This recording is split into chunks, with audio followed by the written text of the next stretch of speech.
भगवान राम के सामने भी एक धोबी था जिसने माता सीता पे आक्षेप लगाया। आज भी गौतम अदानी और अंबानी को गालियां दी जाती है।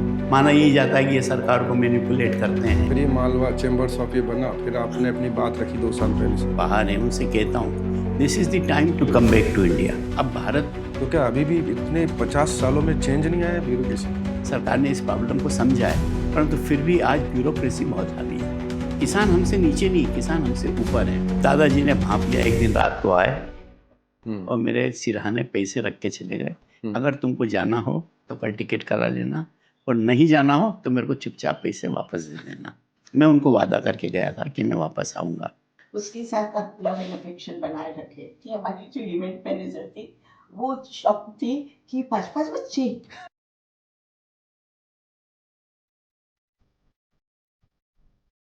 नमस्कार दोस्तों, द KST शो में आपका स्वागत है। और आज के पॉडकास्ट में हमारे खास मेहमान हैं अशोक बड़जात्या जी, जो कि दिगंबर जैन महासमिति के राष्ट्रीय अध्यक्ष हैं और देश प्रदेश के जाने माने उद्योगपति हैं। सर, आपका बहुत बहुत स्वागत है। Thank you.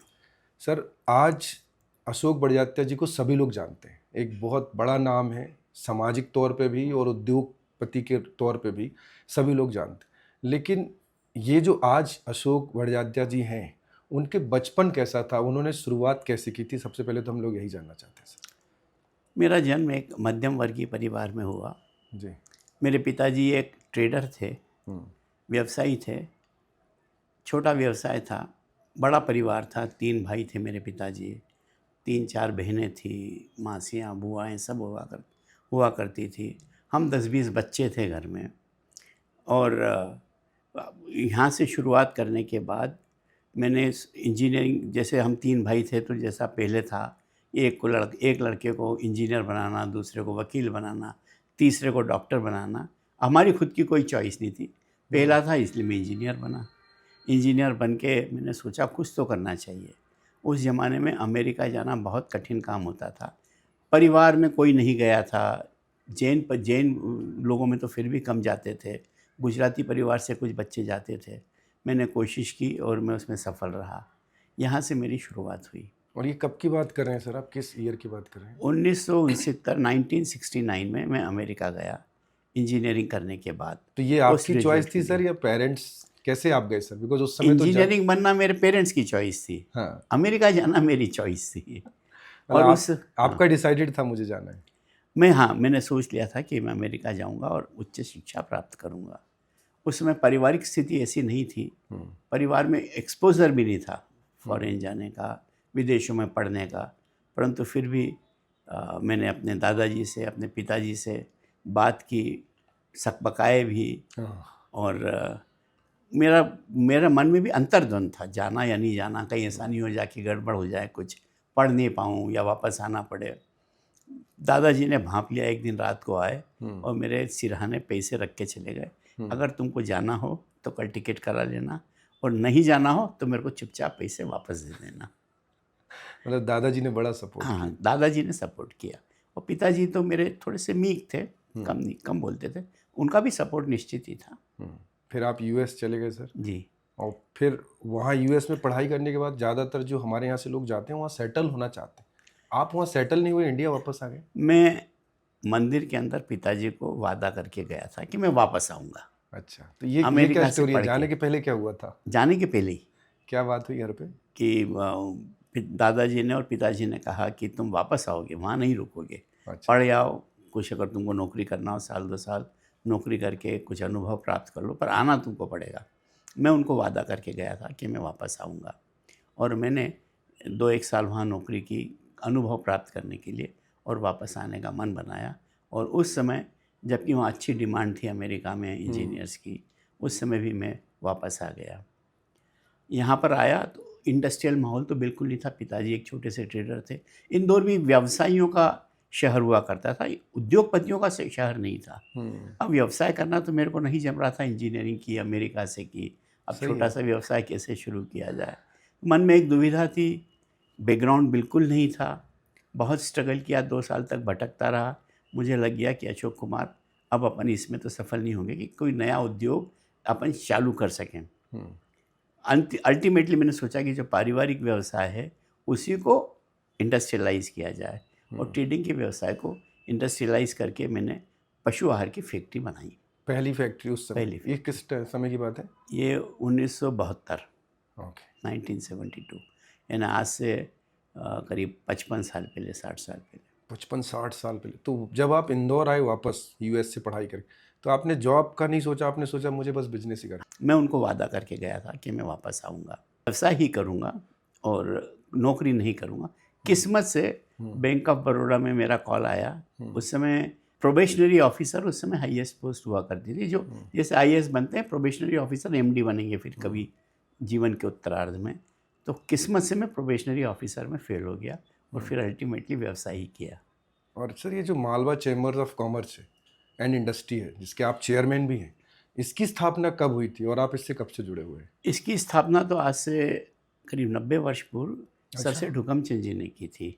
उस समय जो इंडस्ट्री एसोसिएशन के नाम से चेंबर ऑफ कॉमर्स बनाए गए पूरे देश में, चाहे वो इंदौर हो, गुजरात हो या बॉम्बे हो, सब दूर चेंबर ऑफ कॉमर्स बनाए तो ये गए। चैम्बर ऑफ कॉमर्स, ये जैसे यहाँ पे मालवा चैम्बर्स ऑफ कॉमर्स हाँ, है, ऐसे ये सिर्फ इंदौर मालवा के लिए है? गुजरात चेंबर ऑफ कॉमर्स भी है, हरियाणा का भी चेंबर ऑफ नहीं, कॉमर्स बट ये होगा। Madhya Pradesh chambers of commerce नहीं है, ये मालवा ये है। एक्चुअली मध्य प्रदेश, उस समय मध्य प्रदेश तो होता नहीं था, जब बना था तब मध्य भारत था। अच्छा, जो एक हिस्सा मध्य प्रदेश का मध्य भारत था। फिर मध्य भारत, महाकौशल और रीवा, इन एरिया को जोड़ के मध्य प्रदेश का निर्माण हुआ। तब से हम ये मध्य प्रदेश को रिप्रेजेंट करते हैं। और आप इसके चेयरमैन कब से हैं सर? मैं चेयरमैन 2 साल से हूँ। 2 साल से। तो ये क्या करता है सर, मालवा चैम्बर ऑफ इसके कॉमर्स? पहले मैं AI association of industries Madhya Pradesh है, AIMP, उसका भी मैं अध्यक्ष रहा हूँ। हमारा काम उद्योगों को सरकार के सामने प्रेजेंट करना, उनके लिए सुविधाओं की बात करना, उनके लिए नई नई योजनाएं प्राप्त करना। जैसे भी GIS हुआ, उद्योगपतियों ने अपनी बात रखी। अब तो सरकार काफ़ी संवेदनशील हो गई है उद्योग और व्यापार की समस्याओं, क्योंकि उनको भी समझ में आ गया है कि आर्थिक समृद्धि के बिना कोई देश या कोई प्रदेश उन्नति नहीं कर सकता। तो अब तो बात बहुत अलग हो गई, पर जब हम काम करते थे तब सरकार हमारे प्रति थोड़ी सी असंवेदनशील थी। वो ये मानती थी कि ये तो कुछ लोग हैं जो गड़बड़ करते हैं, टैक्स की चोरी। लोगों के मन में भी ये भ्रमणा थी कि सरकार की चोरी करके बैंकों से लोन लेके ही आप पैसे वाले लोग बनते हैं। आज भी गौतम अदानी और अंबानी को गालियां दी जाती है। माना यही जाता है कि ये सरकार को मैनिपुलेट करते हैं, टैक्स की चोरी करते हैं, अपने धन को बाहर विदेशों में भेज देते हैं। अभी तो माइंडसेट बदला है, पर जब हमने काम किया था तब ये माइंडसेट ये नैरेटिव बहुत ज़्यादा चलता था। उसके विरुद्ध भी हमने संघर्ष किया और सरकार से जितनी राहत प्राप्त कर सकते हैं वो करने की कोशिश की। फिर ये मालवा चैम्बर्स ऑफ ये बना, फिर आपने अपनी बात रखी 2 साल पहले से। हाँ, तो इसमें किस तरह के लोगों का संगठन है, कोई ऐसा लिमिट है कौन जुड़ सकता है, कौन नहीं जुड़ सकता? जो उद्योगपति हो या व्यवसायी हो, या तो ट्रेडर हो या इंडस्ट्रियलिस्ट हो, उनको हम सदस्य बनाते हैं। कोई सालाना मिनिमम टर्नओवर भी है क्या? हाँ, उसमें टर्नओवर की कोई सीमा नहीं है, छोटा भी बनता है, बड़ा भी बनता है। बड़ी से बड़ी उद्योगपति भी हमारा मेंबर बन सकता है। एक छोटे से छोटा व्यवसायी, चाहे वो ठेला भी चलाता हो, ये तो व्यवसायी, उसको भी हम मेंबर बनाने की कोशिश करते हैं। मालवा चैम्बर्स ऑफ कॉमर्स में जुड़ सकता है? जी हाँ, बराबर जुड़ सकते हैं, क्योंकि वो एक व्यवसायी है। उसको भी उसकी स्किल को हम अपग्रेड कर सकते हैं, उसको कुछ लोन दिला सकते हैं जिससे कि वो अपना व्यवसाय को बड़ा कर सके। इस तरह के भी काम मालवा चैम्बर ऑफ कॉमर्स ने करना चाहिए और करते हैं। आपने एक अच्छी बात बोली कि उस समय बहुत अलग बात थी, इस समय अलग बात। हाँ। तो उस समय क्या अलग था सर, जब आपने स्टार्ट किया था, किस तरह के चैलेंजेस थे? आज सरकार हमारे द्वार पे खड़ी है। हाँ। उस समय में हम सरकार के द्वार पे खड़े होते थे। हाँ। ये फ़र्क है, ये जो नैरेटिव का फ़र्क है, ये जो माइंडसेट का फ़र्क है, ये बहुत तीव्रता से हुआ है। अब सरकार, आज पहले अगर कोई प्रधानमंत्री विदेश जाता था तो राजनीति के लोग साथ में जाते थे। आज अगर कोई डेलीगेशन, चाहे ट्रंप इंडिया आए या मोदी जी अमेरिका जाएं, उनके साथ जो हुजूम रहता है वो व्यवसायियों का रहता है। ट्रंप के साथ अगर आएगा तो इलॉन मस्क आएगा या स्टीव जॉब्स आएंगे। अभी तो नहीं है स्टीव जॉब्स, पर इस तरह के लोग आते हैं। ये जो माइंडसेट पूरे विश्व में बदला है वर्ल्ड ट्रेड ऑर्गेनाइजेशन के बाद, इसका फ़ायदा इन उद्योगपतियों को लेना चाहिए और मिल रहा है। और सर, अब आप कैसा देखते हैं हमारे देश को, स्पेशली अगर कोई बिजनेस स्टार्ट करना चाहता है, यूथ भी आजकल बहुत सारा है जो चाहते हैं स्टार्टअप करें या काम करें, तो अभी सही माहौल है काम करने का? बहुत अच्छा माहौल है। मैं तो अपने जो कुछ मित्रों के बच्चे हैं, बच्चियां हैं जो बाहर हैं, उनसे कहता हूँ, this is the time to come back to India. This is the century of India. अब भारत की ये समय चालू हुआ है, यहाँ आओ, तुमको ज़्यादा अच्छा सफलता मिलेगी और अपने देश में रह के ज़्यादा कुछ कर सकोगे। आप देख ही रहे हैं कि ट्रंप की प्रतिगामी नीतियाँ अब उसने घोषित की है। इंडियंस के लिए वीज़ा की बहुत प्रॉब्लम की है, नहीं चाहते हैं वो कि बहुत सारे इंडियंस वहाँ रहें। यही समय है जब जब वो आ सकते हैं और अपना कुछ कर सकते हैं। निश्चित ही देश में ईज़ ऑफ डूइंग बिजनेस उतना अच्छा नहीं है अभी भी आने के बाद, अभी कम है। सरकार इस बारे में सचेष्ट हुई है, सरकार ने इस प्रॉब्लम को समझा है, परंतु फिर भी आज ब्यूरोक्रेसी बहुत हावी है। इस ब्यूरोक्रेसी से कुछ तो उनको लड़ना पड़ेगा। होता क्या है कि बच्चे आते हैं, 2-3 साल कोशिश करते हैं, फिर उनको लगता है कि यहाँ काम करना बहुत मुश्किल है और वापस भी चले जाते हैं। बहुत सारे मेरे मित्र आए वापस चले गए क्योंकि वो यहाँ की माहौल को समायोजित नहीं कर सके। मैं उनसे कहता हूँ कि यहाँ आके स्ट्रगल तो है, तुम्हें कुछ लड़ना ज़्यादा पड़ेगा, तुम्हारी राह में रोड़े भी अटकाए जाएंगे, परंतु उद्योगपति वो है जो सारे रोड़ों को पार करके अपनी मंजिल को प्राप्त कर ले। तो सर, अभी जो आपने बोला ब्यूरोक्रेसी के लिए, तो क्या अभी भी इतने 50 सालों में चेंज नहीं आया ब्यूरोक्रेसी में? चेंज बहुत आया है, हाँ। पर अपेक्षित सुधार नहीं हुआ है। एक जो माहौल मिलना चाहिए, जो माइंडसेट होना चाहिए, माइंडसेट आज भी यही है कि उद्योगपति हमारे दरवाजे पर आना चाहिए, हमसे मांगना चाहिए और हम कृपापूर्वक उनको दे देंगे। बात उल्टी होना चाहिए, उद्योगपति की कृपा से सरकार चलेगी। जब तक ये माइंडसेट ब्यूरोक्रेसी और राजनीतिज्ञों का नहीं होगा कि उद्योगपति अन्नदाता है, किसान अन्नदाता है, किसान हमसे नीचे नहीं, किसान हमसे ऊपर है, उद्योगपति भी। मैं तो अभी एक GIS समिट की मीटिंग में कहा भी था कि पहले था जय जवान जय किसान, मैंने उसमें सुधार किया, अब होना चाहिए जय जवान जय किसान और जय उद्योगपति। जब तक हम इस नैरेटिव को नहीं करेंगे तब तक प्रदेश में आर्थिक समृद्धि नहीं आएगी। हम बात आर्थिक समृद्धि की अगर करते हैं तो उद्योगपति के और व्यवसायी हों, नेचुरली जब मैं उद्योगपति की बात करता हूँ तो उसमें छोटे व्यवसायी, ट्रेडर्स, ठेले वाला, खोमचे वाला, ये सब सम्मिलित हैं। जब तक इनका उद्धार नहीं होगा तब तक प्रदेश में आर्थिक समृद्धि नहीं आ सकती और पैसे को हमने उसी दृष्टि से देखना होगा। It is not a bad thing, पैसा ख़राब चीज़ नहीं है, पैसा अच्छी चीज़ है जिसके पीछे पूरे देश भाग रहा है, पूरा संसार भाग रहा है। और जब तक हम उसके प्रति वो नज़रिया नहीं रखेंगे तब तक बहुत परिवर्तन होना संभव नहीं है, ऐसा मैं मानता हूँ। तो आप तो sir Malwa chambers of commerce के चेयरमैन हैं, तो ये बात आप रखते होंगे सरकार के सामने? भोपाल में अभी मीट में गए थे या जब आप मिलते होंगे तो उनके सामने निश्चित ये बात रखता हूँ कि अपने अधिकारियों को, अभी तो हुआ है चेंज, जैसा मैं कह रहा हूँ कि नहीं बहुत चेंज हुआ है, फिर भी उनके दिमाग में ये होना चाहिए कि अगर उद्योगपति आया है वो हमारा अन्नदाता है। महात्मा गांधी ने कहा था कि कोई कस्टमर अगर आपकी दुकान पर आता है तो भगवान है। जब तक आप उसको उस तरह से नहीं देखेंगे तब तक आपकी दुकान अच्छी नहीं चलेगी। Treat him as a god, treat him as the purpose of your business. He is the purpose of your business. Purpose of government is to facilitate industrialist, to give him the due respect, to give him the due facilities. वो facilities मांग रहा है तो आप अपनी जेब से नहीं दे रहे हैं, सरकार अपनी जेब से नहीं दे रही है, वो उसका हक है और उसको मिलना चाहिए। जैसे आज हम गरीब को या किसानों को वो दे रहे हैं, सम्मान निधि दे रहे हैं, या गरीब महिलाओं को लाडली बहना योजना में दे रहे हैं, हम ये मान के दे रहे, सरकार ये मान के दे रही कि उनका हक है, उनका वाजिब हक है जो उनको मिलना चाहिए, जिससे वो डिनाइड थे। उद्योगपतियों की भी अपने कुछ वाजिब हक हैं और आप वो दे नहीं रहे, हमें मिलना चाहिए।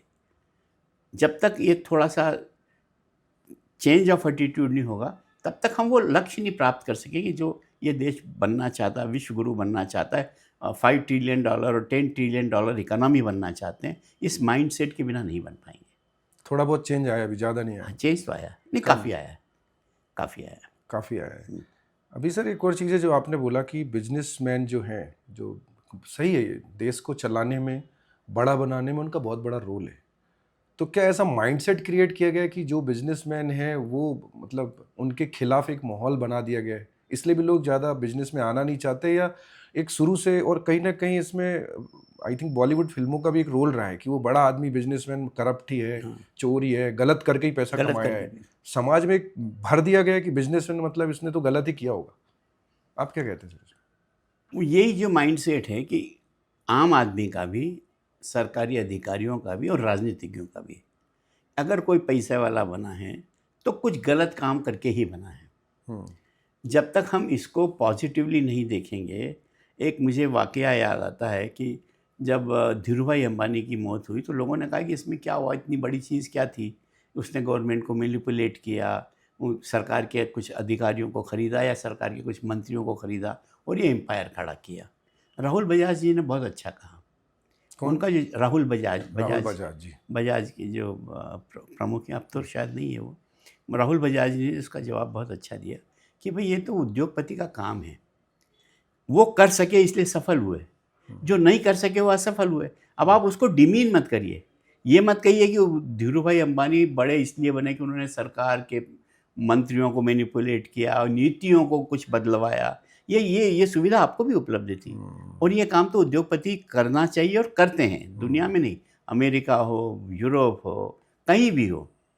अडानी जी बड़े अडानी इसलिए बड़े हैं कि उन्होंने अपने कुछ कार्यों को अपनी कौशलता से पूर्व, ये उनके कौशल है। And this is a requirement of a big business if you want to big. आज मतलब दुनिया में हम पिग्मी क्यों हैं कि हमने कभी धन को अच्छी दृष्टि से देखा नहीं और धन कमाने को अच्छा नहीं माना। चाहे धर्म हो, धर्म भी कहता है कि भाई इतना परिग्रह नहीं करना चाहिए, ये तो दुख देने वाला है पैसा। जब तक हमारा ये नैरेटिव चेंज नहीं होगा कि पैसा दुख नहीं देता है, पैसे की ओनरशिप, पैसे को मैं इसका मालिक हूँ इस कंपनी का, ये दुख देती है। पैसा दुख नहीं देता। अगर आप मानते हैं, जैसा गांधी जी ने कहा था, आई एम ए ट्रस्टी, मैं इस देश का ट्रस्टी हूँ, मैं इस कंपनी का ट्रस्टी हूँ, और ट्रस्टी के रूप में अगर आप व्यवहार करेंगे तो आपका जीवन भी सुखी होगा और देश भी समृद्ध होगा। बट यहाँ पे एक बात और आती है सर, मतलब दोनों चीज़ें, एक तो ये माइंडसेट बनाया गया और वाकई में मेहनत करके कोई बनता है, बट कुछ ऐसे भी बिजनेसमैन निकल कर आए हैं, चाहे वो माल्या हो, चाहे वो नीरव मोदी हो, ऐसे भी कुछ लोग हैं, बहुत सारे ऐसे भी नाम हैं जिन्हों का एनपीए बहुत हुआ है, इंटेंशनली लोन लिया है और फिर वो वापस नहीं किया। ये भी तो एक रीज़न है कि इसको भी यूज़ किया गया है। बराबर। हर समाज में खराब आदमी हमेशा हुए हैं। भगवान राम के सामने भी एक धोबी था जिसने माता सीता पे आक्षेप लगाया। तो खराब आदमियों को देख के देश की नीतियां भी निर्धारित नहीं करना चाहिए और हमारी माइंडसेट भी वैसा नहीं बनाना चाहिए। कुछ बिजनेस उद्योगपति गलत काम करते हैं, पर उसका मतलब ये थोड़ी कि जो बड़े उद्योगपति सब ने गलत किया है। कुछ एग्जाम्पल हमेशा रहेंगे, चाहे समाज में हो, चाहे किसी भी संस्था में हो, कुछ गलत लोग रहते हैं जो उसका दुरुपयोग करते हैं। कानून का भी दुरुपयोग किया होगा माल्या सरी के लोगों ने, बैंकों के साथ मिली भगत करके कुछ पैसे विदेशों में भेज दिए होंगे, गलत तरीके से धन संपदा अर्जित की। इसका मतलब ये तो नहीं कि धन संपदा गलत तरीक़ों से ही अर्जित की जाती है। जो बाकी के लोग हैं उन्होंने तो बहुत अच्छे तरीके से कानून, देश के कानून के अनुसार अपनी धन संपदा अर्जित की है। कुछ लोग जो बदमाश होते हैं, समाज में हमेशा बदमाश रहे हैं, चोर भी रहे। हर आदमी चोर थोड़ी है, हर आदमी बदमाश नहीं तो थानों की जरूरत ही नहीं होती। पहले भी पुलिस थाने होते थे, भगवान राम के भी ज़माने में थे, भगवान कृष्ण के भी ज़माने में थे, और आज भी और आगे भी रहेंगे। सर, जब आप आए थे वापस यूएस से, तो आपने सबसे पहला कौन सा इंडस्ट्री डाला था आपका? मैंने पशु आहार की फैक्ट्री डाली, जो मेरा पैतृक व्यवसाय था। और वो किस ईयर में डाली? 1972। 72 वो पहला था। वो पहला था। तो उस फर्स्ट इंडस्ट्री को स्टार्ट करने के चैलेंज क्या थे सर, जब आपने स्टार्ट किया? तो सबसे बड़ा चैलेंज जो देखिए माइंडसेट का होता है बिजनेस में, माइंडसेट होना चाहिए। मैं कहीं भी जाता, पशु आहार उस समय छोटा माना जाता था, इतना अच्छा नहीं माना जाता कि अमेरिका से आके कोई व्यक्ति पशु आहार बेच रहा है। जबलपुर में मेरे एक बहुत अच्छे मित्र थे, मेरे डीलर भी थे, उनकी दुकान पे मैं गया, पढ़े लिखे थे, प्रोफेसर थे पहले, बोले पढ़े फारसी बेचे तेल। फारसी पढ़ना उस समय बड़ा माना जाता था कि बड़े लोग जो होते हैं, जो बहुत ज्ञानी हैं, वो फारसी पढ़ते हैं। तो उन्होंने मुझसे कहा कि पढ़े फारसी और बेचे तेल। तो अब फारसी पढ़ के आप तेल बेच रहे हो। उस माइंडसेट से भी मेरे को लड़ना पड़ा, और मेरे को उस बात का भी जवाब परिवार में भी, मित्रों में भी और समाज में भी देना पड़ता था। कभी हिम्मत टूटी सर कि यूएस से पढ़ के आया हूँ और ये सारी चीज़ें कर रहा हूँ? नहीं, मैंने रियलाइज़ कर लिया था कि इसके सिवा कोई रास्ता नहीं है, मेरी ज़िंदगी में अपन गड़बड़ी में रह जाएंगे। उसको किया और फिर सफलता एक के बाद एक हासिल की। तो पहली सफलता कब मिली सर, जब फैक्ट्री लगाई? कितने साल लग गए? 3 साल बाद मुझे अच्छा व्यवसाय होने लगा था, और मैंने दूसरे या तीसरे साल ही अच्छा इनकम की। उस समय इनकम टैक्स की रेट 70-75% होती थी। मुझे भी नहीं मालूम था कि इतनी अच्छी प्रॉफिट इस साल हो गई है। काम करने का जुनून था, प्रॉफिट तो देखते ही, मतलब वही माइंडसेट ये है कि अपन काम करें, पशु आहार बनाएं, पशु आहार बेचें। कभी मैंने नहीं देखा कितना प्रॉफिट है या क्या कमा रहे हैं। तो जो साल के अंत में मालूम पड़ा कि थोड़ा अच्छा प्रॉफिट है। अब 75% टैक्स देना, पिताजी बहुत नाराज हुए। हाँ। हम पूछते हैं तो जवाब नहीं देते हो, अपने आप को अमेरिका पढ़ के आप क्या फ़ायदा हुआ कमाने से, 75% टैक्स दे देंगे तो इस तरह के चैलेंजेस तो आते ही रहते हैं। परंतु उन सब से मैंने कहा अब जो लग गया हो गया सो हो गया, अब इसमें क्या करेंगे। अच्छा है तो अपन तो ये खुशी मनाओ कि कमाया, भले ही 25% बचेगा पर कुछ तो बचाया। बट बहुत सारे लोग होते हैं जिन्होंने एक इंडस्ट्री लगाई, स्टार्ट किया और फिर वो एक ही इंडस्ट्री में रुक जाते हैं। बट आपके साथ ऐसा नहीं था, आपने वहाँ इंडस्ट्री शुरू की, फिर क्या पहले से डिसाइडेड था कि अलग अलग कंपनी बनाऊंगा, अलग अलग इंडस्ट्री खोलूंगा, फिर उस इंडस्ट्री से इसको कहना चाहिए साम्राज्य कैसे बनाया सर? मैंने हमेशा ये माना था कि हम 2 भाई और 3-4 बच्चों का परिवार है, एक साथ एक धंधे में करना बहुत मुश्किल होता है। आप बड़े क्योंकि- हैं? हाँ, मैं सबसे बड़ा हूँ। अच्छा। तो मेरे पिताजी की देहांत बहुत जल्दी हो गया था, 30 साल का मैं था अच्छा। तभी उनका देहांत हो गया था। तो पारिवारिक जिम्मेदारी भी मुझ पे उस समय से ही आ गई थी।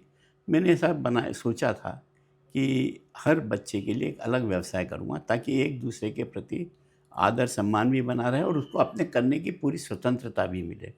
इसलिए मैं एक्सपांशन किया।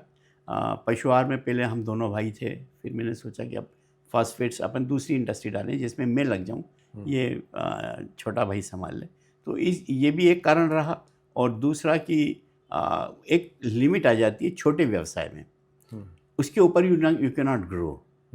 पशु आहार में क्या है कि आप एक लिमिटेड एरिया में व्यवसाय कर सकते हैं, वो एक लिमिट आने लगती है। तो वो भी क्रॉस करने के लिए आवश्यक था कि अपन डाइवर्सिफिकेशन कर लें। अब कितने इंडस्ट्री हैं सर टोटल, अगर देखा जाए क्या क्या करते हैं अभी आप? करीब 4 व्यवसाय हैं। एक क्या? आईटी है, आईटी इंडस्ट्री, उसमें हम स्कूल और कॉलेजेस के लिए सॉफ्टवेयर बनाते ये हैं। कब स्टार्ट किया सर आपने आईटी? ये करीब 13 साल तो पहले। ये आपकी सोच थी या आपके बच्चों की सोच? नहीं, डाला उन्होंने, पर मैंने उनसे कहा कि तुम आईटी में काम करो। ओके। और फिर उन्होंने अपना अपना क्षेत्र चुना और वो उन्होंने क्या, अपना, मैंने तो सिर्फ मार्गदर्शन या इनिशियल जो कैपिटल चाहिए वो उनको प्रदान की, okay. Without any strings. Okay. वो महत्वपूर्ण होता है कि बाप धीरे से पीछे भी हट जाए। होता क्या है कि पिता अपना दखल जारी रखता है, मुश्किल हो जाती है बच्चों के सामने, उसमें कुछ विवाद भी होते हैं, कुछ तनाव भी होता है।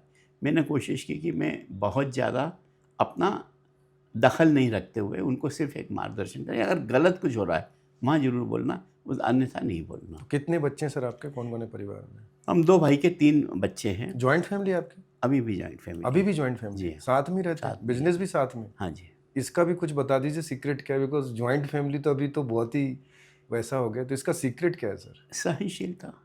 सहनशीलता। ओके। जब तक हम एक दूसरे के विचारों के, जैन समाज का एक अनेकांतवाद का सिद्धांत है क्या है वो? कि हर व्यक्ति अपने दृष्टि से सोचता है और उसके उस विचार का आदर करना चाहिए। एक अगर पहलू है, कोई हाथी को देखेगा तो कोई उसके पाँव देख के कहेगा कि खंबे जैसा है, कोई कान देख के कहेगा कि सुपड़े जैसा है, परंतु समग्र दृष्टि से देखना थोड़ा मुश्किल होता है। तो हमको उन विचारों का आदर करते हुए आगे बढ़ना चाहिए। तो मैंने कोशिश की कि मैं सबके विचारों को आदर करते हुए सहनशीलता के साथ परिवार साथ रह सकता है।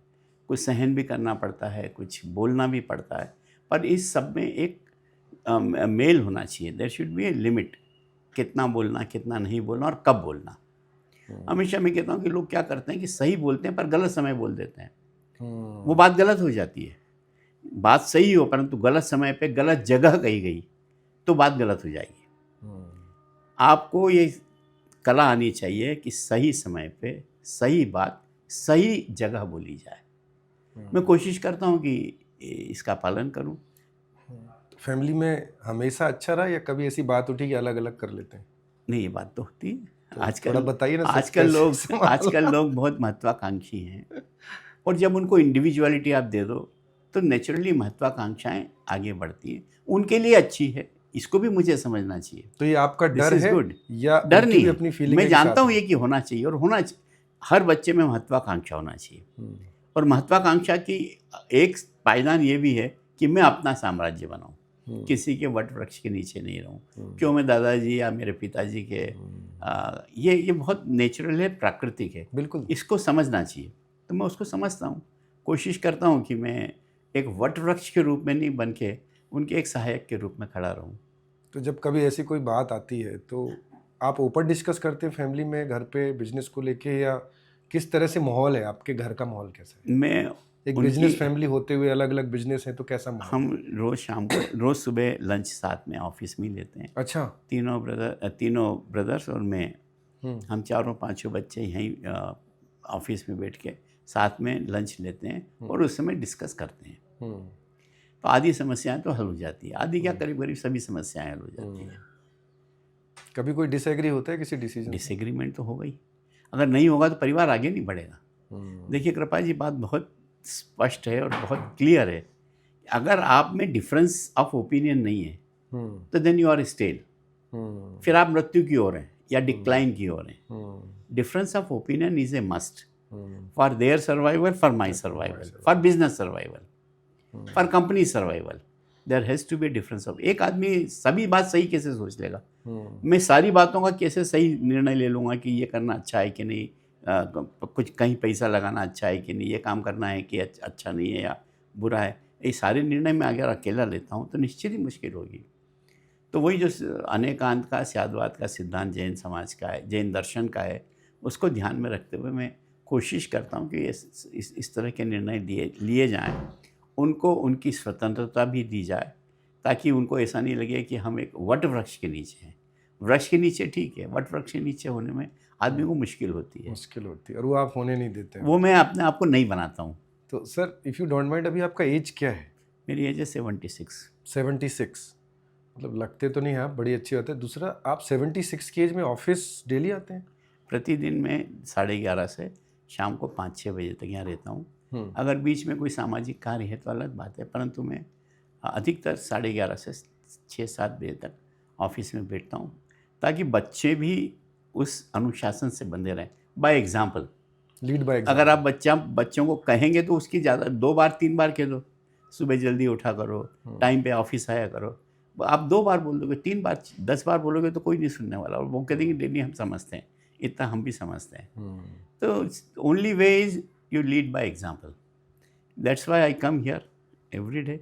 ये एग्जाम्पल उनके लिए इनफ समझने के लिए। तो आप कुछ प्रोजेक्ट भी देखते हैं, आपका इंटरफेयर भी है, या आप सिर्फ आके नए प्रोजेक्ट को मैं जब तक ओके नहीं करता हूँ तब तक आगे नहीं, अभी क्योंकि उसमें इन्वेस्टमेंट अगर है तो निश्चित ही उस पर निर्णय होता है। अभी कुछ नया प्रोजेक्ट आप ला रहे हैं? अभी तो चल रहे हैं, 2-3 प्रोजेक्ट चल रहे हैं। ओके। और आपने बार बार अभी बात की हमारे जैन धर्म में ऐसे होता है, तो चूंकि आप दिगंबर जैन महासमिति के राष्ट्रीय अध्यक्ष भी हैं, तो सर इसमें क्या क्या काम होता है, इससे आप क्या करते हैं? आप चूंकि राष्ट्रीय अध्यक्ष भी हैं दिगंबर जैन महासमिति के, तो इस जो आपने संस्था है ये किस तरह हेल्प करती है लोगों की, या इसमें आप क्या करते हैं? एक तो हम हमारे बच्चों के लिए फास्ट IAS कोचिंग है, जिसमें जैन बच्चों को विशेषकर हम कोचिंग देते हैं, वो डिप्टी कलेक्टर या MPPSC के एग्ज़ाम, डिप्टी कलेक्टर DSP बन सके। MPPSC, क्योंकि हर समाज ये चाहता है कि राजनीतिक रूप से उसका वर्चस्व बना रहे। बिल्कुल ठीक हर है। समाज के लिए, इसमें बुराई नहीं है। अच्छा है। जैन समाज भी चाहता है, मैं भी चाहता हूँ। और अगर राजनीतिक रूप से हम, चूँकि संख्या में 40 लाख 45 लाख है कुल भारत में, तो सरकार अब उनकी इसे सुनती नहीं है कि वी आर नॉट डिसाइडर्स। सरकार नहीं सुनती, ऐसा तो नहीं है? जैन समाज की नहीं सुनती है, मतलब क्योंकि वी आर नॉट, हमारे पास इतने वोट नहीं है जिससे सरकार दबे या वर्चस्व सुने। तो है, फाइनेंशियली तो हाँ, है। फाइनेंशियली है, पर आज की जो परिदृश्य है राजनीतिक, उसमें वोट बहुत महत्वपूर्ण हो गए। पैसे तो मिल जाते हैं, कहीं से भी आ जाते हैं, बड़े उद्योगपति देते हैं, वो इतनी समस्या नहीं है जितनी समस्या वोट्स की है। Because we are not a, अच्छा, पूरा जैन समाज 40 लाख है टोटल इंडिया में? 45 लाख है। जी। ओके। और वो फैला हुआ पूरे देश में, तो और उसकी वैल्यू कम हो गई। तो हमने सोचा कि क्यों नहीं प्रशासनिक स्तर पर हम कुछ कर सकते हैं। जैन समाज की 94% महिलाएं साक्षर हैं। ओके। साक्षर मतलब दस्तखत वाली नहीं, पढ़ी लिखी। विश्व में कोई भी समाज की महिलाएं इतनी साक्षर नहीं। महिलाएं जैन समाज की महिलाएं साक्षर। अभी साक्षरता से बच्चे भी थोड़े से साक्षर होते हैं, बच्चे अच्छे होते हैं, तो उनमें शुरू से ये कैपेबिलिटी हो जाती है कि वो इस तरह की प्रतियोगी परीक्षाएं जो हैं उनको अच्छी तरह से पास कर सकें। आप देखेंगे आईआईटी में, आईआईएम में, यूपीएससी में काफ़ी जैन बच्चे आते हैं, क्योंकि और अग्रवाल बच्चे, क्योंकि उनको शुरू से या तो व्यवसाय सिखाया जाता है, शिक्षा प्रदान की जाती है। तो मैं अन्य लोगों से भी अपेक्षा करता हूँ कि अपने समाज को आगे बढ़ाने का एक तरीका है अपने बच्चों को शिक्षित किया जाए, और बच्चों को शिक्षित करने का एक तरीका है कि पहले अपनी महिलाओं को शिक्षित किया जाए। बिल्कुल ठीक है। शिक्षा वहाँ से शुरू होगी, माँ से बच्चों में आएगी और उसके बाद समाज में आएगी। तो हम कोशिश करते हैं कि जैन समाज की ये प्रथा कायम रहे। जो हमारी कुछ समस्याएं हैं सरकार के साथ, कुछ तीर्थों संबंधी समस्याएं हैं, कुछ अन्य समस्याएं, उसके लिए भी हम सरकार से निरंतर बात करते रहते हैं, संवाद जारी रखते हैं। अभी कल ही समय शिखर जी पे जो हमारा सबसे बड़ा तीर्थ है, उस पर सरकार ने एक परिपत्र निकाला है कि वहाँ पे मांस आदि की बिक्री नहीं हो। तो इस तरह की ये सब हमारे दिगंबर जैन महासमिति के बार बार प्रतिवेदन देने से, सरकार से बात करने से कल ये परिपत्र जारी हुआ। और इस तरह के काम भी हम करते हैं कि समाज की जो समस्याएं उससे निजात मिल सके।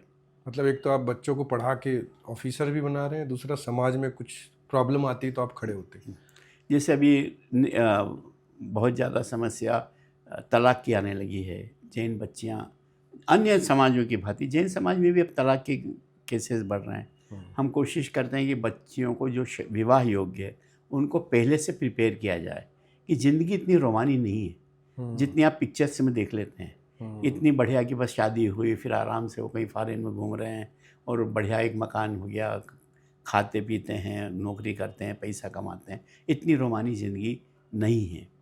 अगर हम मानसिक रूप से उसको तैयार कर दें तो एक जो फ्रस्ट्रेशन बाद में डेवलप होता हो तो सोच के आती है, उसको बाद में घर में काम भी करना है, कपड़े भी धोना है, बर्तन भी मांजना है, अगर नौकरानी नहीं हो तो इस तरह के काम भी करना है। तो अगर हम उसको मानसिक रूप से पहले ही तैयार करते हैं कि रिग्मा role of life is different, it's not all that rosy. जितना आप पिक्चरों में देख लेते हो, जितना आप किसी को देख लेते हो, you see the rosy part of your friends, but you don't see the dark side of it. जिंदगी has a dark side also. अगर उससे उसको हम वो कर दें, पहले से इसको ट्रेन कर दें, उसको बता दें, तो शायद हो सकता है कि वो उतनी ज़्यादा फ्रस्ट्रेशन या उतना ज़्यादा उनमें खिंचाव नहीं आए। तो उसके लिए क्या करते हैं सर आप? सेमिनार्स करते हैं बच्चियों को बुला के? हाँ, बच्चों को जो विवाह योग्य बच्चे हैं, बच्चियाँ हैं, उनके लिए सेमिनार्स आयोजित करते हैं कि ताकि उनको पता लग जाए कि ज़िंदगी कैसे चलती है और क्या उनसे अपेक्षा है एक परिवार की जिसमें वो जाने वाली हैं, समाज की जिस शादी के बाद जिसमें उनको रहना है। अगर हम उसको पहले तैयार कर देते हैं मानसिक रूप से तो थोड़ा बेहतर स्थिति होती है। और इससे आई थिंक जो आप बोल रहे हैं चैलेंज भी कम आएगा आगे। हाँ, चैलेंजेस कम होंगे, मानसिक रूप से तैयार रहेगी बच्चियाँ शादी के बाद। तो ये एक बहुत सारी एक चीज़ है जो प्रचलन में है। आज आपसे बात हो रही तो पूछ ही लेते हैं कि ऐसा माना जाता है कि इंडिया का जो फाइनेंशियल है उसका 25% उसमें होल्ड जैन समाज का है, ऐसा है? हाँ, ये सही है।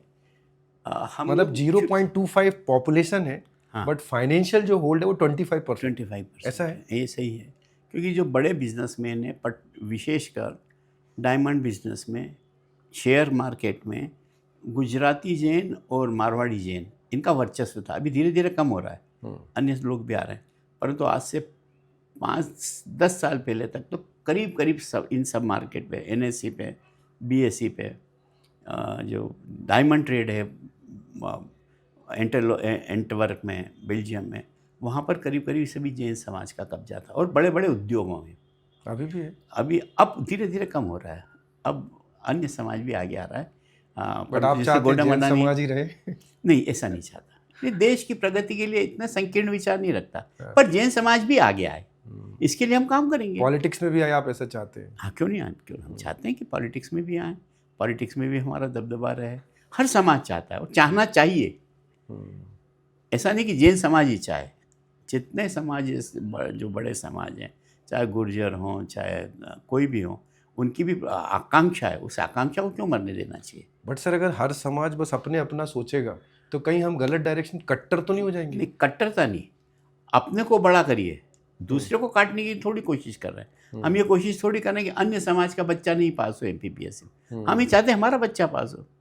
कई बार मैंने एक बार MBA के उसमें लेक्चर के लिए गया था, मैंने बच्चों से पूछा दुनिया का सर्वश्रेष्ठ पिता कौन है? कौन है दुनिया का सर्वश्रेष्ठ पिता? बच्चे जवाब नहीं दे पाए। मैंने कहा दिमाग से मत इसका आंसर दीजिए, दिल से आंसर दोगे तो आ जाएगा। दिल से आंसर आएगा कि मेरे पिता श्रीपाल जी भड़ियात्या दुनिया के सर्वश्रेष्ठ पिता हैं। सही है। जब मैं ये कह रहा हूँ तब मैं कृपा जी आपके पिताजी के लिए कमेंट नहीं कर रहा हूँ, ना मैं ये कह रहा हूँ कि आपके पिताजी मेरे श्रीपाल जी भड़ियात्या से कम थे। सही है। ये मेरा भाव ये नहीं है। मेरा भाव ये कि मेरे मेरे- पिताजी मेरे लिए दुनिया के सर्वश्रेष्ठ पिता हैं। आपके पिता भी सर्वश्रेष्ठ हैं।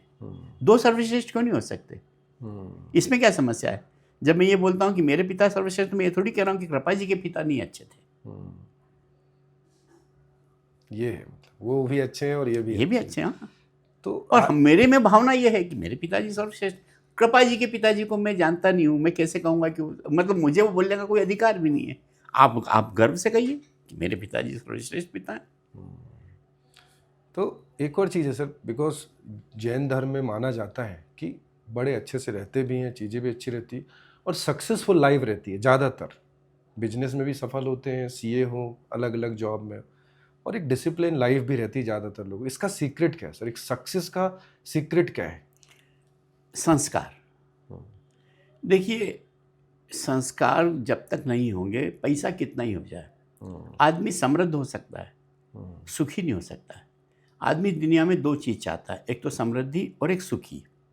बहुत पैसा होने पे भी आदमी बहुत दुखी रहते हैं, आत्महत्या करते हैं। आज भी एक कोई बड़े हमारे कोई अनिल जी जैन ने, मध्यांचल सील के बड़े व्यक्ति थे, अच्छा। उन्होंने आत्महत्या कर ली। समृद्धि और सुख ये दोनों चाहिए। समृद्धि तो आपकी कौशल से, आपकी बुद्धि से आएगी, और संस्कार आपको अपने पिता, अपने परिवार से, अपने समाज से प्राप्त होते हैं। जिस धर्म में आप रहते हैं वहाँ से प्राप्त होते हैं। तो संस्कारों की जो कमी होती है वो भी बहुत मुश्किल में डाल रही है। अपने बच्चों को संस्कारित करने के लिए आवश्यक, और ये जो संस्कार हैं, मेरा ऐसा मानना है, भले कृपा जी आप इसको मान लें कि मैं थोड़ा संकीर्ण विचार वाला हूँ, धर्म के आसपास घूमते हैं संस्कार। बचपन में संस्कार धर्म, मंदिर जाने से, साधु संतों के पास जाने से, धार्मिक पुस्तकें पढ़ने से ज़िंदगी में संस्कार आते हैं, गहरे होते हैं। हम वो कहीं धर्म को पीछे की बैक सीट पे तो नहीं डाल रहे हैं। सिर्फ बच्चों को पढ़ाना, लौकिक शिक्षा देना, उससे ज़िंदगी सुखी नहीं होगी। समृद्ध हो सकती है, सुखी भी होना चाहिए और समृद्ध भी होना चाहिए। इसके लिए आवश्यक है कि संस्कारों पर भी ध्यान दिया जाए, उचित समय बच्चों का दिया जाए। हम समृद्ध बनाने के लिए तो उनको अच्छी से अच्छी लौकिक शिक्षा देना चाहते हैं। अच्छे से अच्छे स्कूल में माता पिता अपनी हैसियत से ज़्यादा अच्छे स्कूल में भेजना चाहते हैं। अगर नहीं दे सकते तो कर्जा लेके, भारतीय पेरेंट्स, अमेरिका के पेरेंट्स ऐसा नहीं करते, वो छोड़ देते हैं 10 साल 12 साल बाद कि अब तुम तुम्हारा कमाओ और खाओ और अब पढ़ो। पर हम तो आज भी सारे माता पिता अपनी हैसियत से ज़्यादा, अपनी औकात से ज़्यादा जाके अपने बच्चे की शिक्षा पर खर्च करते हैं। तो परंतु इसके साथ अगर संस्कार देना हम भूल गए तो बहुत मुश्किल में होगा और देश आगे नहीं बढ़ पाएगा। तो सर जैन समाज में ये बच्चे भी, मैं देखा, मंदिर हर जरूर बच्चा जाते हैं। हमारा कंपलसरी है वो? कंपलसरी जैन जाता है, मंदिर जाना जाना ही जाना है। हाँ, डेली अधिकतर जाना है। आज भी ये है कि मंदिर, आज भी ये आप बहुत देखेंगे, अच्छी आदत है सर। ये वो आपने जो बोला, वो मंदिर से जुड़ता है तो मंदिर बहुत से। सारी चीजों से दूर हो जाता है, हाँ, जो दूर होना चाहिए। बस शिक्षा से नहीं होगा। आप कितना ही कह दो शराब नहीं पीना चाहिए, वो इतना इफेक्ट नहीं करेगा। मंदिर जाएगा, वहाँ देखेगा, धीरे धीरे उसमें संस्कार आएंगे और वो इन चीज़ों से बचने की कोशिश करेगा। जैन समाज के भी बच्चे, माता पिता अपने बच्चों को मंदिर ले जाते हैं। आज भी देखेंगे आप, इंदौर में कोई कॉलोनी कटती है, अगर कॉलोनी के प्लाट बेचना हो तो एक मंदिर बनाने लग गया जैन आजकल। मंदिर, जैन मंदिर या हिंदू मंदिर भी। कॉलोनी बेचने का मंदिर बनाना भी एक कारण है। फ्री में प्लॉट देते हैं कि जितनी कॉलोनी इंदौर में, मेरे से लोग कहते हैं कि अगर आपको मंदिर बनाते हो तो हम आपको एक प्लॉट फ्री में देते हैं, आप जैन मंदिर बनाओ। और जैन लोग ज़्यादा जाएंगे और उनके प्लॉट बिकेंगे। या हिंदू मंदिर बनाइए, हिंदू वालों, आपको किसी भी कॉलोनी में फ्री में प्लॉट मिलेगा। अच्छा, अगर आप मंदिर बनाने के तैयार हो। कोई भी कॉलोनाइजर आज ये कोशिश करता है, तो इससे ही दिखता है कि लोगों का रुझान बढ़ा है। और ये संस्कार हर समाज में आना चाहिए, और ये शुरुआत मंदिर और धर्म से होती है, ऐसा मैं मानता हूँ। और ये बचपन में ही बचपन से कंपलसरी ही कर होती दिया है, जाता है बाद में आपके? तो नहीं होती है। और दूसरा, क्या जो 6 बजे के बाद खाना ना खाने वाला नियम है, वो आप फॉलो करते हैं?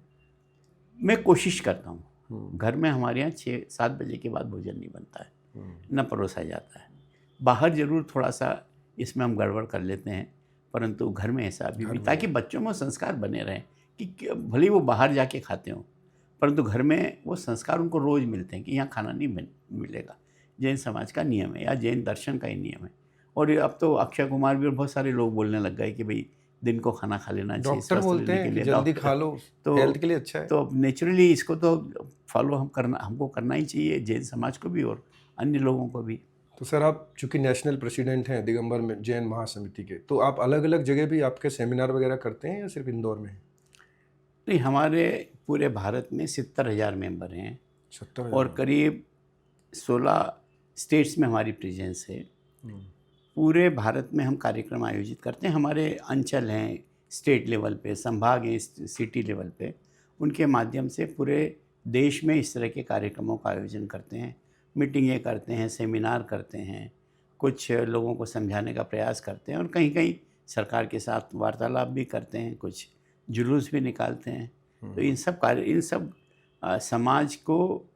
समाज की समस्याओं को कैसे हल किया जाए, सरकार से वार्तालाप निरंतर जारी रखी जाए और अपनी जो लोकल समस्याएं हैं और जो देश की पूरी की समस्याएं, उस पर भी हम सरकार के साथ बात करते रहते हैं। और ये आपका जो सोच है वो बड़ा अच्छा लगा कि भाई मैं अपनी समाज को आगे बढ़ाना चाहता हूँ, उसमें क्या गलत है? हाँ, आप बराबर। भी बढ़ाइए। जो आपने बोला मेरे पिता सबसे बेहतर है, मैं ये नहीं बोला आपके खराब है, आप उसको गलत क्यों ले रहे हो? हाँ, बराबर। और ये सीखने वाली बात है जो आपने अभी तक पूरा बताया कि जब बच्चा छोटा होता है तब से ही जैन समाज में उसको संस्कार डालने चालू कर दिए जाते हैं, जिससे कि वो बड़े में वो चीज़ उसमें दिखती भी है। सर, आपसे हमने काफ़ी देर बात की और अभी तो लग रहा है और बहुत सारी बात करने वाले, बट मैम से भी बात करना था, उनको भी जानना था मैम क्या करते हैं, कैसा क्या है, उनके बारे में भी जानना था। मैम मेरी ज़िंदगी का एक अभिन्न अंग है, जैसा कि सबकी होती है, और वो मैं फाइनेंस और मार्केटिंग देखता हूँ ऑफिस में बैठ के।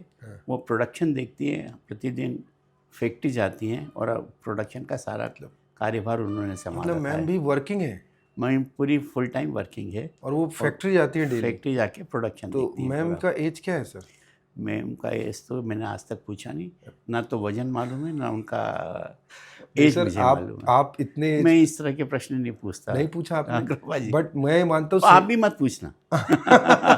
एज से मेरा संबंध वैसा नहीं था। मैं ये जानना चाहता हूँ कि मैम भी सीनियर सिटीजन होंगे, 60+ सीनियर हमारे यहाँ माना जाता है, तो still she is working? Yes yes, working. तो उनसे मिल सकते हैं? हाँ जरूर, मैं उनको बुलाता हूँ, यही होना चाहिए उनके केबिन क्योंकि से। वो बहुत सारे लोगों के लिए इंस्पायर कर सकते हैं कि मैम स्टिल वर्किंग और आप यहाँ बैठे हैं और वो फील्ड संभालते हैं। ये बहुत बड़ी बात है। अगेन ये सीखने वाली बात है। तो अगर आप चाहें मैं तो उनको बुलवाता हूँ। मैम आपका बहुत बहुत स्वागत है। नमस्कार, द KST शो में स्वागत है। अभी हम और सर बात ही कर रहे थे। मैम, हमने अभी सर से बहुत सारे चीज़ों पे बात की, बहुत कुछ सीखने को भी मिला, बट जब आपकी बात आई तो सर ने एक अच्छी बात बोली कि आप उन्हीं को बुला के बात कर लीजिए।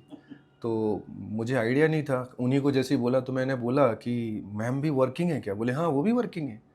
सो ये तो बहुत ही अच्छा लगा, एक्साइटमेंट भी आया कि अच्छा आप भी क्या कर रहे हो। ये इसलिए आया बिकॉज हमारे यहाँ पे समाज में एक एज लिमिट रख दी गई है कि भाई इसके बाद, जो गलत है, मैं भी मानता हूँ कि ये इसके बाद सीनियर सिटीजन है, अब इनसे भैया कुछ नहीं करना है। और कहीं ना कहीं वो हेल्थ पे भी और मेंटल हेल्थ पे भी असर डालता है अगर हम वर्किंग ना हो। आप तो एक आइडियल कपल हैं जो दोनों वर्किंग में भी हैं और ये कर रहे हैं। तो सर ने बोला कि आप मैम से ही बात कर लो। तो मैम, आप भी फैक्ट्री, अपनी इंडस्ट्री संभालते हैं यहाँ पे? जी हाँ। कब से? From last 27 years।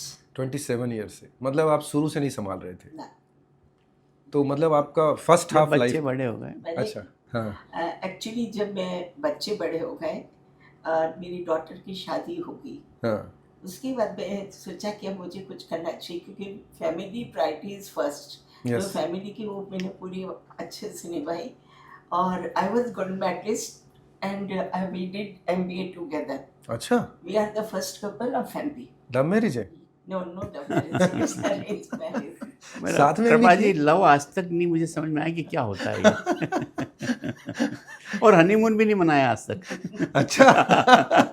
इतने सो मैम, आपने एक बहुत अच्छी बात बोली कि आपने पहले परिवार संभाला, बच्चे बड़े किए, लेकिन अगेन ये निकल के आता है कि बच्चे बड़े हुए, फैमिली फर्स्ट था, और अब जब घर पे रहने, आराम करने का समय था कि अब बच्चे बड़े हो गए, उनके बच्चे हो गए, तो हाँ, तो फिर आप उनके बच्चे नहीं हुए, बच्चे बाहर पढ़ने चले गए। हाँ तो फिर मुझे लगा कि मुझे कुछ करना चाहिए। मेरा शुरू से एम था कि मैं कुछ ना कुछ करूं। Family is the first priority, पर उसके अलावा मुझे कुछ करना है। आइडल होके घर में नहीं बैठना है, क्योंकि घर में सारी मतलब सारी सुविधाएं थी, इसलिए ऐसा कुछ नहीं लगता था कि मैं कुछ नहीं कर सकती। तो मैंने साहब को ही बोला कि मैं इंडस्ट्री ज्वाइन करना चाहती हूँ। तो इन्होंने बोला कि इतना आसान नहीं है, ये बहुत करना पड़ता है। तुम्हारी दिन में आराम से जो सोना, इधर उधर घूमना फिरना, शॉपिंग करना, वो सब बंद हो जाएगा। तो मैंने कहा नहीं, वो मुझे चलेगा, वो भी इम्पोर्टेंट नहीं है, मैं कुछ करना चाहती हूँ। तो सर इन्होंने बोला ठीक है स्टार्ट। पर मैं ये बेसिकली आर्ट्स बैकग्राउंड से थी। अच्छा, I was gold medalist, gold medalist, या and in sociology. After that we did MBA together. After marriage साथ में भी किया? Yeah, marriage, after marriage. ओह, तो डिसाइड हुआ था मैरिज के बाद कि अपन दोनों मिलके एमबीए करते हैं? नहीं, I was registered for the PhD. अच्छा। तो he told me कि क्या करोगे PhD करके, अपना बिजनेस है तो अपन बिजनेस में कुछ साथ करेंगे, तो ठीक है साथ में MBA करते हैं। ओके। तो हमने MBA किया। उस पे ये हुआ कि हमारा जब रिजल्ट आया, तो मेरा तो रिजल्ट आ गया, इनका रिजल्ट में था ही। क्या हुआ था सर, क्या रिजल्ट नहीं आया? तो उसमें ये था, तब कंप्यूटर स्टार्ट हुआ था, उसमें 100 आउट ऑफ 100 ये नहीं सेटिंग किया हुआ था। इनके एक स्टैटिस्टिक्स एंड उसमें 100 में से 100 मार्क्स थे, तो इसलिए वो कर दिया था। वो मतलब परफेक्ट स्कोर के लिए प्रोग्राम नहीं था कंप्यूटर। ओके, मतलब उन्होंने लिखा होगा मैक्सिमम 100, तो 100 नहीं लेगा, मतलब 99 तक लेगा वो। और आपके 100 थे? Oh wow. तो लगा, फिर पता लगा कि ये हुआ है, तो नेचुरली तो फिर इधर अपने आपको कहते थे कि मैंने इसको पढ़ाया है, इसलिए पास हो गई। टिपा के मैम, लेकिन इसमें एक और चीज़ निकल के आती है, बहुत ही इंटरेस्टिंग है, कि जब आपने बोला सर से बात की, डिसाइड किया, तो आपने ऑफिस वर्क चूज नहीं किया, आप पीथमपुर जाते हैं डेली? जी हाँ, ये आपकी चॉइस है? हाँ, ये मेरी। तो आप क्या देखते हो अपनी इंडस्ट्री में, आपका क्या है? मैं मेरी इंडस्ट्री का प्रोडक्शन एंड मैनेजमेंट देखती हूँ। इसमें क्या देखते हो आप?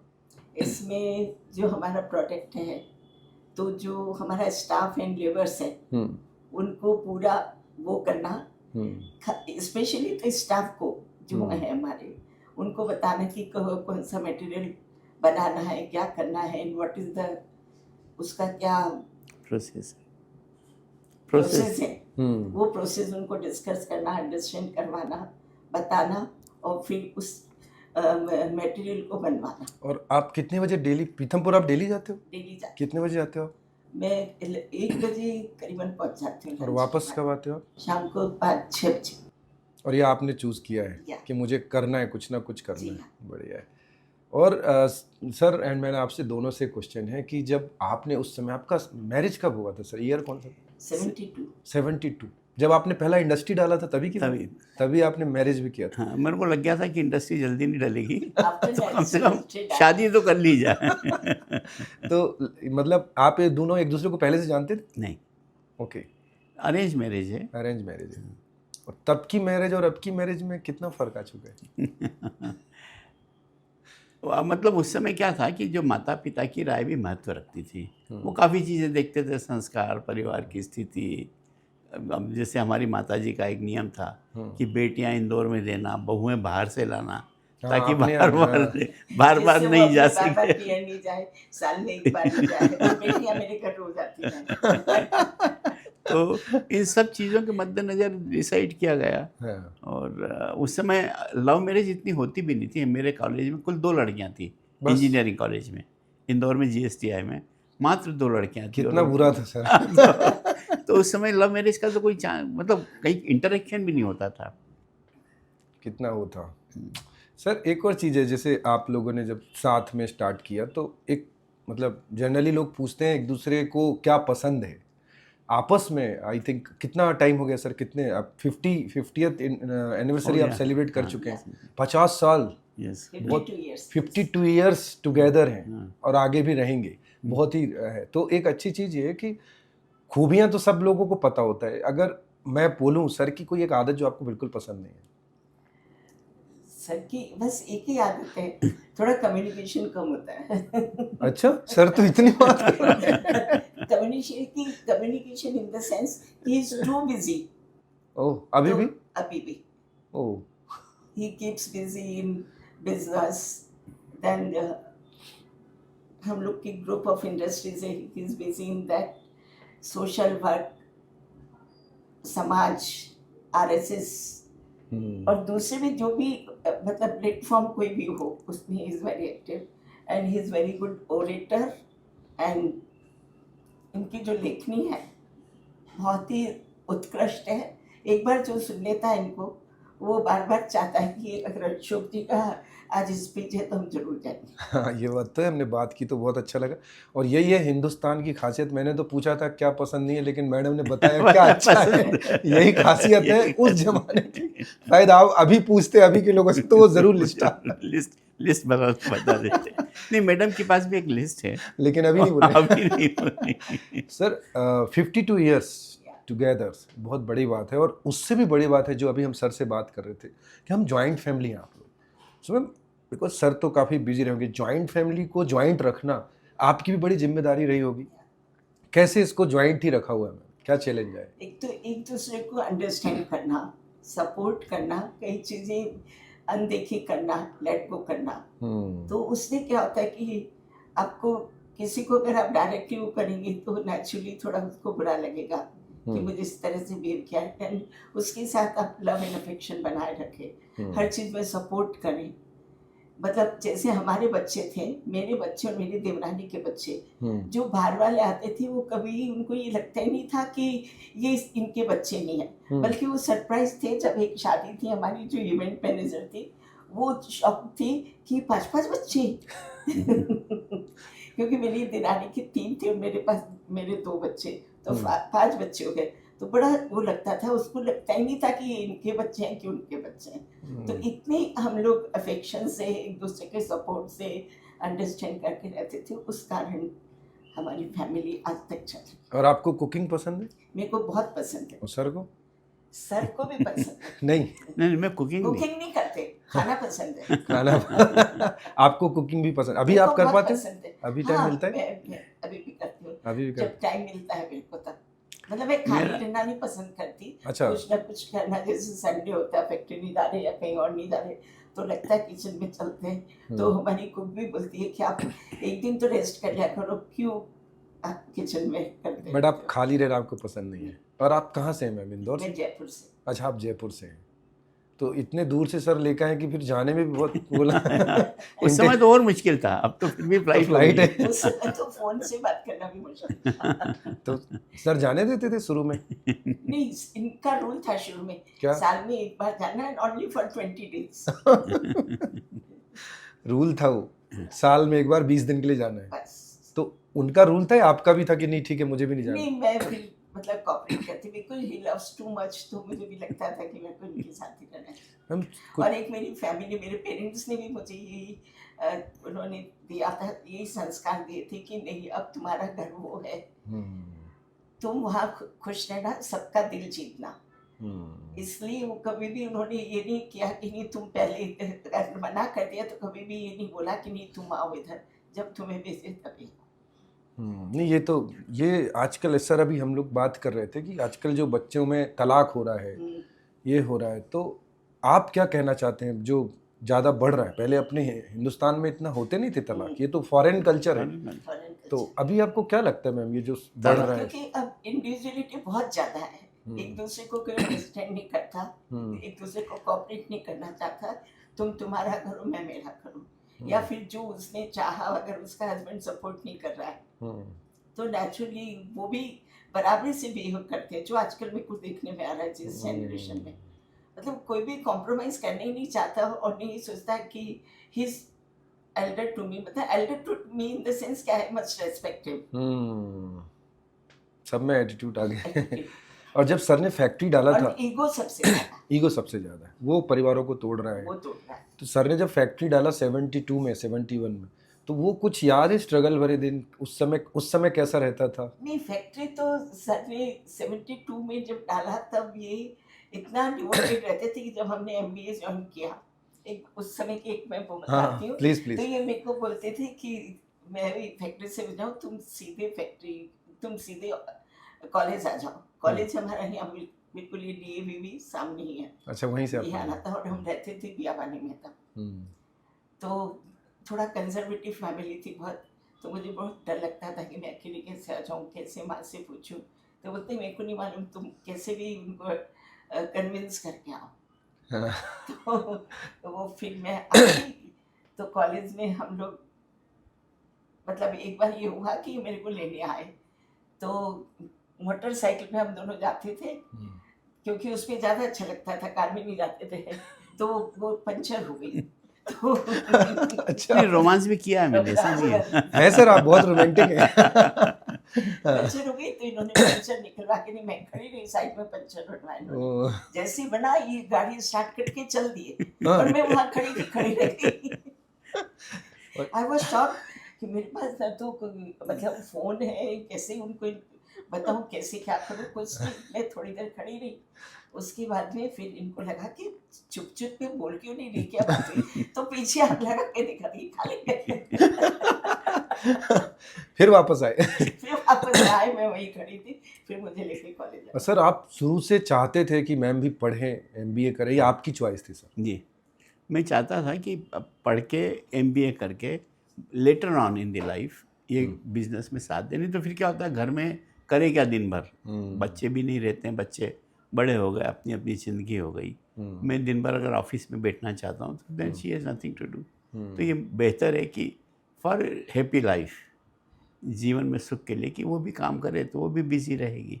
ये शुरू से ही मैंने मेरा सोचा अभी था। आपके बच्चे कभी ये नहीं बोलते कि अब हमारे पास सब कुछ है, बिजनेस सेट है, आप घर पे रहो, तीर्थ करो? मैं कहता हूँ इस बिजनेस में आके संभालो, बल्कि उनके पास समय नहीं है। मेरी जो बहुएं हैं, हाँ। मेरी बहुओं को बहुत वो करते हैं कि तुम भी ऑफिस आया करो, तुम भी ये क्या करो। तो बोलती नहीं डैडी, हम घर पे ही ठीक है, अभी बच्चे बड़े हो जाए उसके बाद देखेंगे। तो वो उनके लिए भी आपने बोला होगा सर? मैंने क्या बहू को मेरी एमबीए कराया। अच्छा। शादी के बाद उसको भी उसकी इच्छा के विरुद्ध जबरदस्ती मैंने कहा नहीं, एमबीए तो करके रखो। जबरदस्ती करा, उसकी बिल्कुल इच्छा नहीं थी। वो अपनी शादी एंजॉय करना चाहती थी, बट सर ने बोला नहीं एमबीए। सर, अब आगे की आपकी प्राथमिकताएं क्या हैं? क्या प्रथम है जो सर सोचते हैं? जीवन में मेरी प्राथमिकताएं पहले दिन से स्पष्ट है, मैडम को भी शादी के बाद बता दी थी। First is business. फर्स्ट, पहली प्राथमिकता बिजनेस। लोग बोलते पहली। हाँ, ठीक है। दूसरी मतलब आएंगे उस पे। दूसरी बिजनेस, दूसरी फैमिली, हाँ।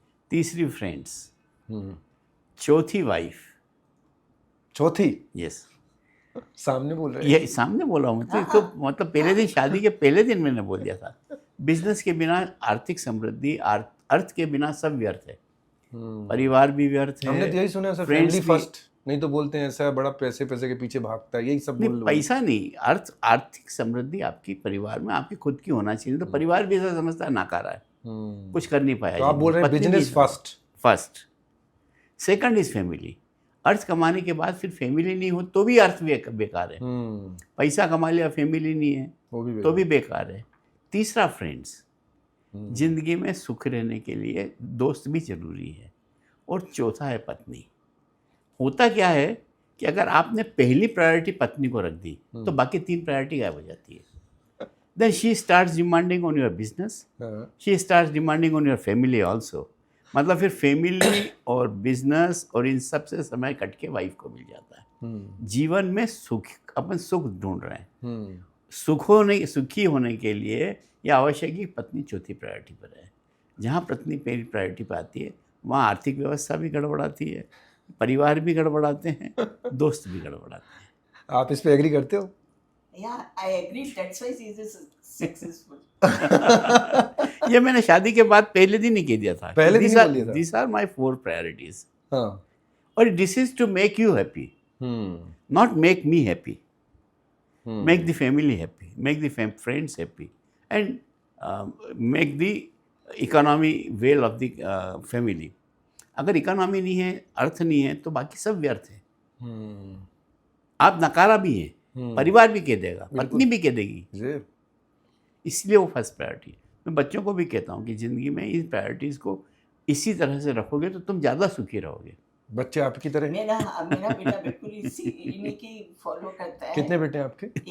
एक ही बेटा है? एक बेटी। दोनों साथ में बिजनेस? नहीं, बेटी तो शादी हो गई, बेटी की शादी हो गई। बेटा वो यही इंदौर करता में है, ही है। आईटी कंपनी वही उस दिन चलाता आई है। थी, शायद आपसे मिल रहा था। तो बेटा सर की तरह? बिल्कुल, ही इज मतलब वर्कहॉलिक। हम्म, यहाँ आता है रात को 10 बजे पहले घर नहीं आता वो। Office and work and business. Saturday Sunday अपनी वाइफ को देता है, बच्चों को देता है। नहीं, ये बहुत बड़ी बात है जो सर ने बोली। कम लोग बोलते हैं, बोल नहीं पाते, जो आपने आज बोला कि first priority is business, because उसी के साथ घर में सारी चीजें आती हैं। बराबर। ये कोई उसके बोलता बिना घर सुखी नहीं हो सकता है। हम्म, बिगर समृद्धि के, बिगर पैसे के दुनिया में कुछ भी नहीं होता है। ना धर्म होता है, ना कर्म होता है। लोग इसको भूल जाते हैं और गलत लेते हैं और इसको। गलत लेते हैं। और ये पत्नी को भी यही समझाता हूँ कि भाई तुम्हारे लिए सब हो रहा है। ये priorities are set to make you happy, to make me happy, to make the family happy. Without which जिंदगी इज हाफ। फैमिली नहीं है तो भी जिंदगी अधूरी है, दोस्त नहीं है तो भी आपकी जिंदगी अधूरी है। आपके दोस्त थे सर उस जमाने के जितने? हाँ, मेरे हमारे क्लास के दोस्त हम आज भी हर बुधवार को हाँ। शाम को 7:30 बजे मिलते हैं। कहाँ पे? एवरी कहाँ वेडनेसडे मिलते हैं sir? Without miss. Any hotel, पहले तो घर पे सब कलेक्ट होते हैं, फिर किसी भी होटल आप भी जाते साथ में? हाँ, हम लोग पहले नहीं जाते थे, उसके बाद स्टेक थी वो, अभी इनका दबाव बढ़ गया है तो अल्टरनेट हो गई है। अल्टरनेटिव। तो वो सर और सभी उसके अलावा एक बात और बताऊं मैं, जी, साल में एक बार 15 अगस्त पे, हाँ, मतलब एक बार वाइफ के साथ, एक बार अकेले मिलते हैं। फॉरेन फॉरेन, अच्छा फॉरेन ट्रिप पे जाते हैं। 3-4 कितने days, फ्रेंड्स हैं 7 सर ऐसे आप? days? कितने लोग? हम ऐसे 5 दोस्त हैं। 5 दोस्त हैं। उसका नाम पेंटागन है। पेंटागन है, ओके, वाओ। और मैम जब आपने मैरिज की थी उस समय आपको लग रहा था कि एक दिन इतना बड़ा नाम बनेगा अशोक बड़जात्या जी? नहीं, मेन अट्रैक्शन ये था कि मेरी फैमिली बहुत एजुकेटेड थी और जयपुर से मतलब काफ़ी एडवांस थे। इस कंपैरिजन में इंदौर बहुत ज़्यादा बैकवर्ड था। अच्छा, कब की बात है ये? 72 ओके। And very conservative. तो जब हमारी बात चल रही थी तब उस समय ये था कि he is doing MS from America and very educated and all this thing. तो मेरी फैमिली को भी यही चाहिए आपको था ये कि- आपको क्या अच्छा लगा था? मुझे तो पहली बात तो ये थी जब मेरे को बोला कि बिजनेस करेंगे, इनका बिजनेस है, तो मैंने कहा नहीं, मैं बिजनेसमैन को नहीं पसंद करती, मुझे सर्विसमैन चाहिए, क्योंकि my father was bank manager. Okay, तो उस जमाने में बहुत वैल्यू थी बैंक मैनेजर की। सर को भी ऑफर आया था बैंक का? फेल हो गया। तो मेरी नाना की फैमिली थी, वो बिजनेस वाली थी। तो मैं देखती थी मेरे मामा लोग रात में 10 बजे आने वाले, मामी लोग घर में दिन भर काम पे लगी, कोई लाइफ ही नहीं है कुछ। क्या मैं कहा, मेरे को इस तरह की लाइफ नहीं चाहिए।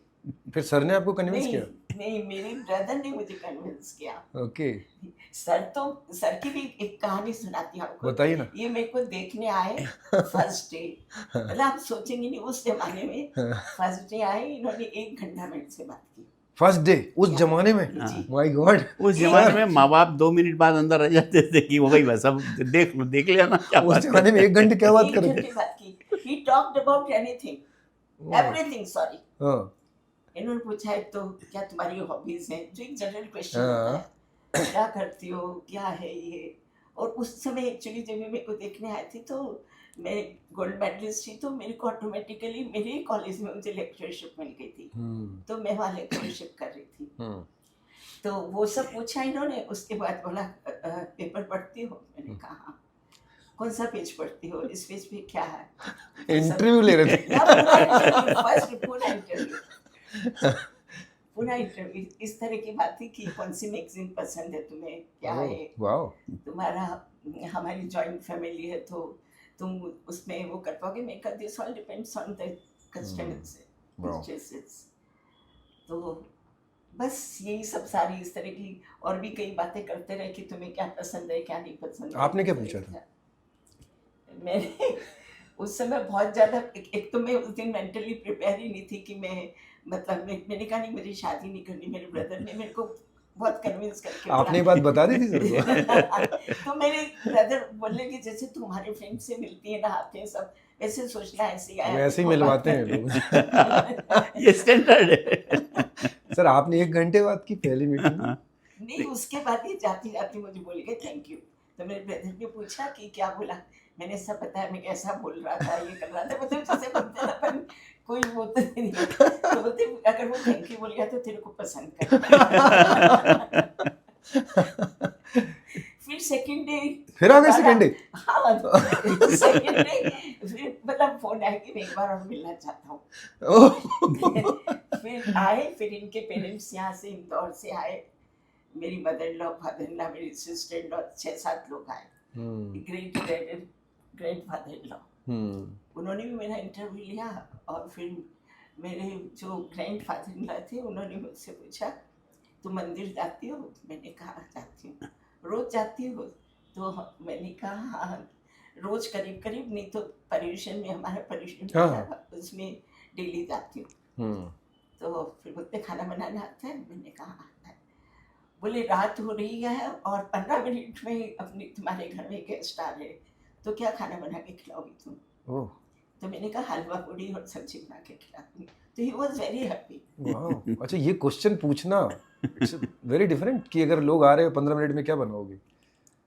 क्या खाना बना के खिलाओगी?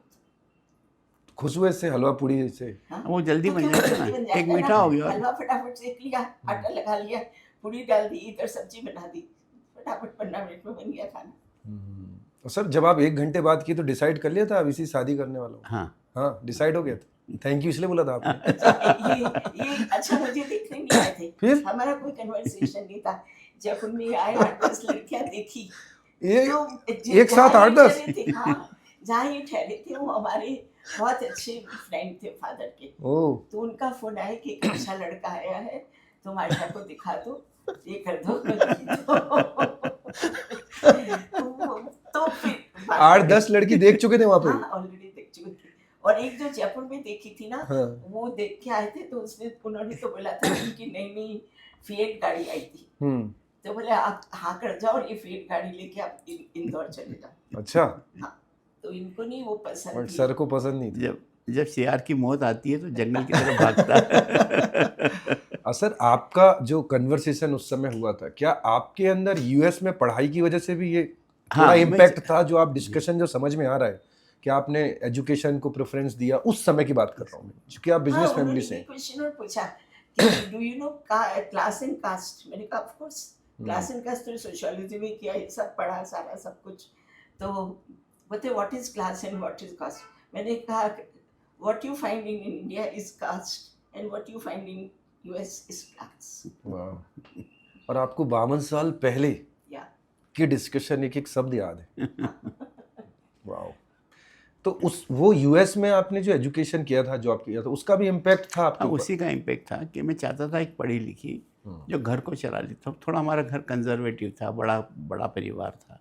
स्वाभाविक है थोड़े अलग गुण चाहिए परिवार को चलाए रखने के लिए और परिवार में अपना स्थान बनाने। उस समय भी सिर्फ आप अपने लिए नहीं सोच रहे थे कि मुझे एक सुंदर लड़की मिल जाए, ऐसा नहीं है? सुंदर की मुझे हर तरह से सुंदर हो, सर्वगुण संपन्न हो, जो परिवार चला पाए। आपकी सोच उस समय ऐसी थी जी। और इन्होंने ये भी बात बोली थी मेरे को, एक तो आपको ये बोल दी कि फर्स्ट प्रायोरिटीज, एक बोला था हमारा घर कंजर्वेटिव है, तुम्हारे हमारी घर के स्टैंडर्ड को इम्प्रूव करना है। ओह, आपको इनसे सब सुन के कैसा लग रहा था कि इतना बोल्ड? मैं तो बिल्कुल लाइट समझ रही थी, कुछ मैं फन मान के बात कर रही थी कि चलो एक बार मिल लेते हैं। नहीं बट आपने डिसाइड कर लिया था कि लड़का ठीक है? नहीं, मैं कुछ भी नहीं कहती थी, घर वाले जो पसंद कर रहे हैं ठीक है। अच्छा, चॉइस नहीं थी उस समय इतना पर उस समय नहीं, बात करके कुछ तो लगा होगा कैसा लड़का है। उस मूड में ही नहीं थी। उस समय 2 लड़कियां देखे थे, एक डॉक्टर था एक इंजीनियर था, उनकी भी हाँ गई थी दोनों की। तो पर सबको ये था कि एजुकेटेड है, बाहर से एमएस किया हुआ है तो समझदार है। आप दोनों में जब कभी डिसएग्रीमेंट होता है तो सॉरी कौन बोलते पहले? कोई भी नहीं, मैं ये ना कभी नहीं बोलते, ये नहीं बहुत रेयर। जल्दी कौन मान जाता है? देखो हमारी पेटर्नल सोसाइटी है, हाँ, पितृ वाली, हाँ, मातृ संस्था नहीं है। हम्म। तो आदमी तो गलती करता ही नहीं है। तो जल्दी कौन मान जाता है? नहीं, मैं तो हमेशा वेरी फ्लेक्सिबल। नहीं, she is flexible. Okay, but sir आपके साथ रह के वो भी काफ़ी फ्लेक्सिबल हो गए, बहुत सारी चीज़ें हो गई सर एंड मैडम दोनों, बिकॉज आप ये कर रहे हैं। अभी जो हम बात कर रहे थे वापस उस पर आते हैं, बिजनेस पे। अभी जो बहुत सारे यूथ है वो अगर अपना बिजनेस स्टार्ट करना चाहता है, लड़की या लड़का कोई भी हो, तो आपने जैसे बोला ये सही समय है, करना चाहिए, बट उसको क्या सावधानी रखना चाहिए स्टार्टअप में या अपना नया बिजनेस लगाने में? बिकॉज आपको इतना लंबा एक्सपीरियंस है, क्या कहना चाहते हैं मैं हमेशा बोलता हूँ, या तो आपके साथ 5-7 साल का एक्सपीरियंस हो कहीं काम करने का, तो सफलता की संभावना बढ़ जाती है। Because you have got learn few tricks and trade की जो आवश्यकता है वो आपने सीख लिए 5-7 साल कहीं काम करके, या फिर किसी के पार्टनरशिप में करें जिसको थोड़ा ही अनुभव हो, या तो कोई बिजनेस हाउस हो या कोई बिजनेस हाउस से रिलेटेड आपका दोस्त हो, तो then you become more successful, या chances of failure are very less. अगर आप खुद के इस बेसिस पे करते हो तो उसमें chances of struggle and failure increases. तो मैं हमेशा यही कहता हूँ कि अगर तुम किसी के साथ ज्वाइन करके करो, that will be a better thing, या कहीं एक्सपीरियंस लेके करो। मेरे केस में मैं तो चूँकि अब उस समय ऐसा माहौल भी नहीं था, ना इसे परिवार अब उपलब्ध थे, इसलिए मैंने फिर then I decided to join my parental business rather than doing an some industry of my on my own. But उस समय बहुत छोटा था आपका बिजनेस, हाँ, पेरेंटल नहीं है, आपने बनाया है। हाँ हाँ, ये तो इंडस्ट्रियलाइजेशन तो मैंने ही किया, बट अगर मान लो ये फेल हो जाए तो I could have fallen on my trade business, on my father's business. तो देन यू मतलब आप ज़िंदगी में फ्रस्ट्रेट नहीं होते हैं, जो आज हो रहे हैं कि लोग आत्महत्या कर लेते हैं, लोग सुसाइड कर लेते हैं थोड़ी सी भी स्ट्रगल में। तो स्ट्रगल के लिए मानसिकता बना क्या है कि ज़िंदगी इतनी सरल नहीं है, इतनी रोज़ी नहीं है, बिजनेस भी उतना रोज़ी नहीं है। फ्यू में भी लकी, कुछ लोग हो सकते हैं बहुत लकी हों, जल्दी सफलता मिल जाए, और अधिकतर को तो स्ट्रगल करना पड़ती है, संघर्ष करना पड़ते हैं, जीवन का बहुत सारा समय देना पड़ता है, then only you become successful, तभी बिजनेस थोड़ा फ्लरिश होता है। और आपने जैसे बोला उस समय 1971 में इंदौर उतना डेवलप नहीं था, आप लोगों ने तो शुरू से देखा इंदौर को डेवलप होते हुए 71 72। आज के इंदौर को, मालवा निमाड़ को जो अपना है, इसको कैसे एज अ बिजनेस अपॉर्चुनिटी देखते हैं सर आप?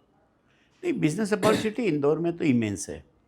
हमारे यहाँ कहते थे डग डग रोटी मालव माटी गहन गंभीर, डग डग रोटी पग पग नीर। यहाँ पे तो हर पाँव पे पानी मिलता है और खाने को मिलता है, बहुत अच्छी ज़मीन है। मध्य प्रदेश या इंदौर बेसिकली लैंड लॉक्ड है, शहर मतलब भारत के हृदय में है, तो यहाँ तक कोई आक्रांता पहुँचे नहीं, बहुत कम लोग पहुँचे। हमें कभी अपनी सीमाओं की रक्षा के लिए लड़ाई नहीं करना पड़ी, इसलिए हम लोग बड़े सुखी रहे और शांत रहे।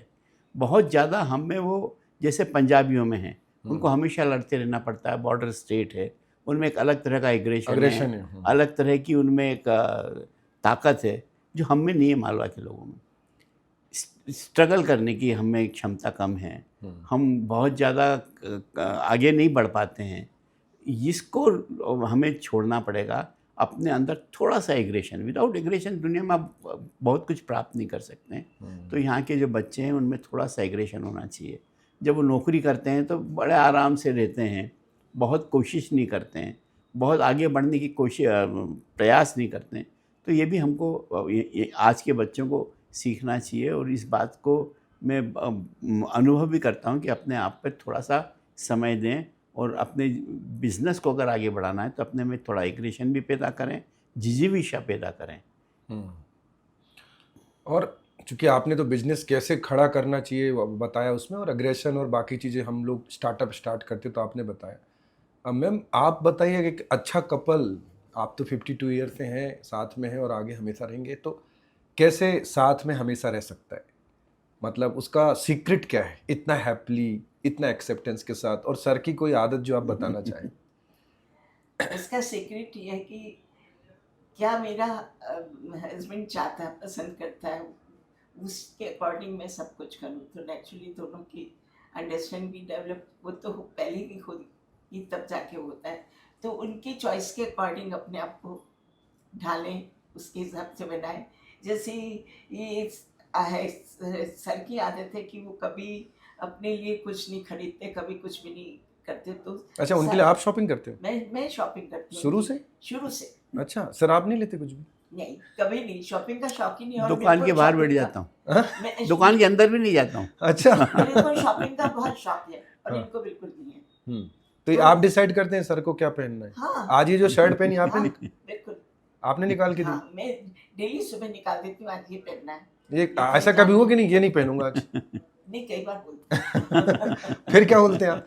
नहीं तो दूसरी निकाल देती हूँ। बट निकालना आप ही को है, अपने मन से नहीं नहीं, निकालते। आज तक नहीं मालूम इनको कुछ कि मेरी शर्ट कितनी है, क्या है, कुछ है, कौन सी। कोई आइडिया नहीं। मैं कई बार पूछती हूँ कौन से कपड़े रखने हैं, जो तुम्हें रखना रख दो, बाहर जब कभी जाते हैं तो। जो बस रखना फिर है मैं बोलती हूँ किस टाइप की मीटिंग है, क्या है, वो जरूर जान लेती हूँ, उसके अकॉर्डिंग। उसके अकॉर्डिंग। आपके लिए शॉपिंग करते हैं कि नहीं? मैंने लिए नहीं। अच्छा, आपके लिए भी आपको ही करनी है? हाँ, मेरे को करनी है, मेरे को लिबर्टी है, जो तुमको लेना है खरीद लो, हाँ। कुछ नहीं, कभी कोई ऑब्जेक्शन नहीं है, कोई कंट्रोल नहीं। नहीं मैम, और सर आप लोगों से बात करके बहुत सीखने को मिला, और बहुत, चाहे बिजनेस को लेके हो चाहे परिवार को लेके, दोनों चीज़ों पे आपने बहुत सारी बातें बोली, बहुत अच्छा लगा। आज आपने समय निकाला, उसके लिए आप लोगों का बहुत बहुत धन्यवाद। धन्यवाद कृपा जी।